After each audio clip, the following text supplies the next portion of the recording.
Repping the Peyton Manning socks today. It's the day after his retirement speech, and so I wanted to do my third vlog on Peyton Manning's retirement speech. I was really happy that I had time to watch it yesterday. There were a lot of things that I liked about it, particularly just how the whole speech was about people who've invested in him and people who have kind of made his career what it is. And not only that, he really did a lot of plugs for people that he shouldn't have necessarily, people that he didn't even think that he wasn't going to get anything back from. I know a lot of people liked it for how well done it was and for how kind of emotional it was, and it was cool to see Peyton Manning vulnerable instead of so robotic. But what I really liked about it is how often he mentioned relationships and how his whole career is built upon relationships and not built upon kind of building his brand. Peyton has always seemed to push back against and kind of fight back against branding himself.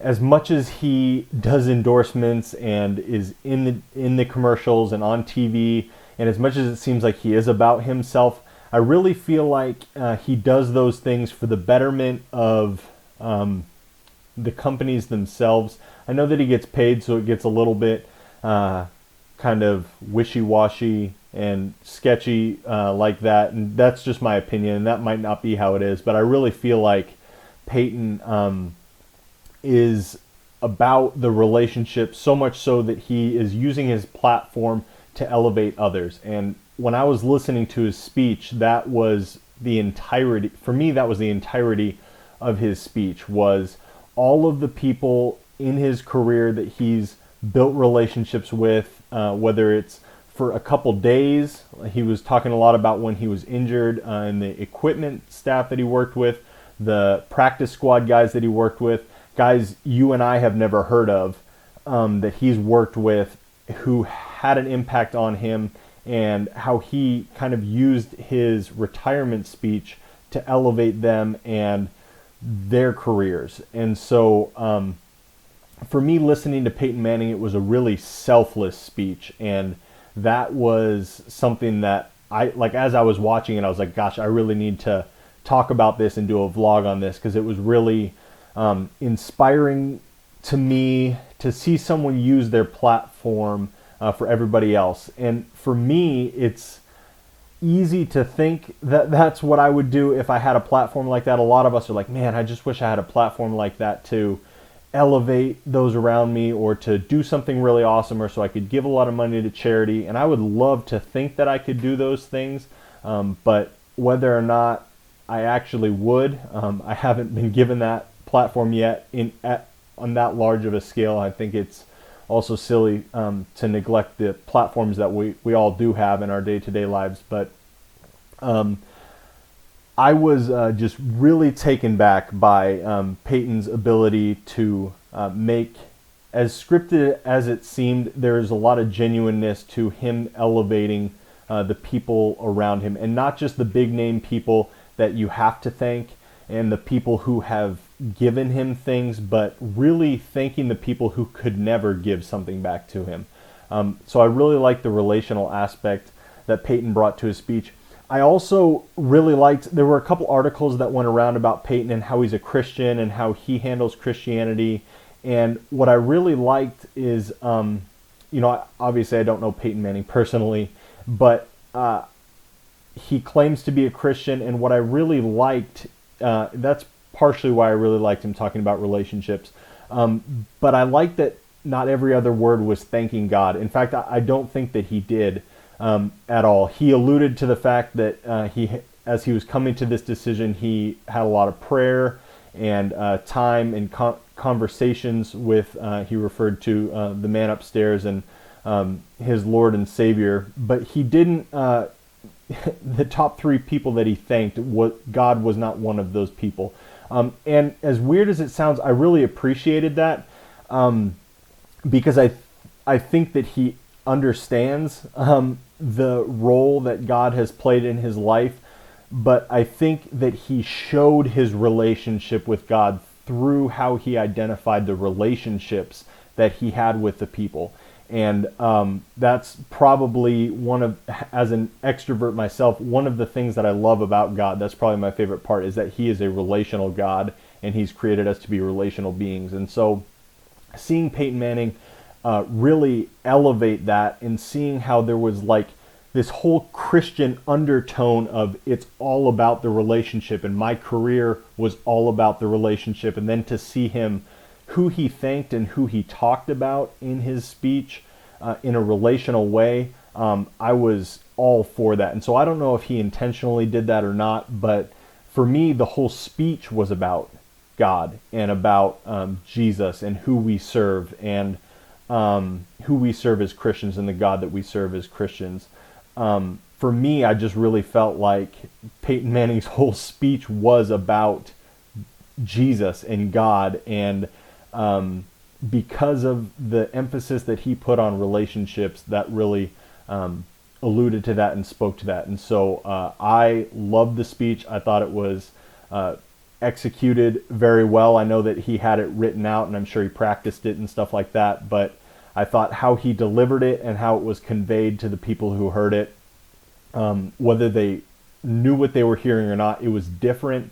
It was a very thankful speech. It was a very emotional speech. And I also liked how he let football be football and elevated the sport and elevated his job to the point where it could have been construed that is his life's highest priority. But if you actually kind of heard the speech and read between the lines, you would have realized that as much as he loves football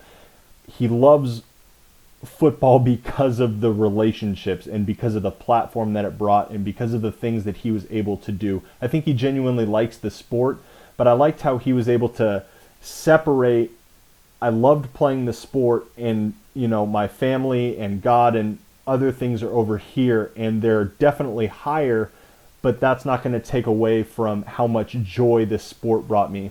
And I don't like it when those things bleed together. I think they're naturally bled together and they naturally intermix, but I don't think there's anything biblical about playing football, and that's okay. And I think he was talking about how much he enjoyed football as an entertainment thing and how he was blessed to do that as a job. And I think we have an opportunity to do that as well, where we can really enjoy our job and we don't have to make everything about so business-like. Our relationship with God and how we portray that to people doesn't have to be a business relationship where that has to be mentioned in everything. I think it's there because we're there, and it's because it's a part of us. It's naturally a part of whatever we're going to do as a job, but it doesn't have to be mentioned all the time, and it doesn't have to be stated all the time. And so what I really enjoyed was that Peyton was just there to talk about football and what football brought to him, but the undercurrent of his message, whether people picked up on that or not, his speech seemed different, I think, because it had that God component to it, but it wasn't slapped in people's faces. And so I just loved the speech. I thought it was awesome. And for me, Peyton being the relational person that he is, I know he's going to continue to do that, and he's going to continue to impact lives through relationships and through the platform that he has. And so I'm really excited to see how he does that next. So since seeing that, I have become more of a fan of Peyton Manning, and will continue to kind of cheer for him and whatever he does post-football. I also had an idea about a Pro Bowl, what the NFL should do for their Pro Bowl. And I'm going to do that in a different vlog, but I want you guys to watch that, because it's an awesome idea, but I don't know how to tell anybody about it. So I'll next week or whatever do another vlog on my idea for what the NFL Pro Bowl should look like. It's an awesome idea. I need to see if I can get that in the right hands. Maybe Johnny Hecker or something.